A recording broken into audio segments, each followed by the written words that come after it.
పౌరుషము గలవారయుండుడి, బలవంతులయుండుడి. 1 కొరింథీ 16:13. జీవితం ఒడిదుడుకులు లేకుండా సాగిపోవాలని ప్రార్థించకండి, బలవంతులై ఉండేందుకు ప్రార్థించండి. మీ శక్తికి సరిపోయిన పనులే మీకు ఎదురవ్వాలని ప్రార్థించకండి. మీ శక్తికి తగిన పనులే మీరు చేస్తే దానిలో ఆశ్చర్యం ఏముంది?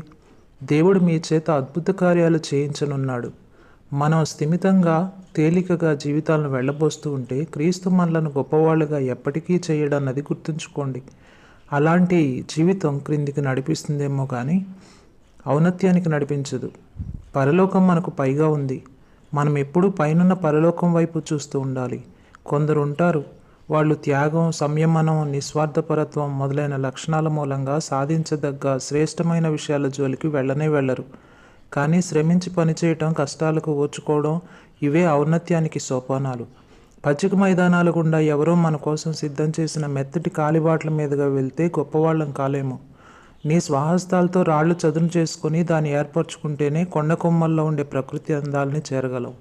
ఆటపాటలకి, తాగి తందనాలాడటానికి, గాలిమేడలు కట్టడానికి కాదిది సమయం. కష్టపడే కాలం ఇది. పోరాటానికి ముఖం చాటు చేయొద్దు, అది దేవుని వరం. దాన్ని ఎదుర్కొనే బలశాలిగా ఉండు.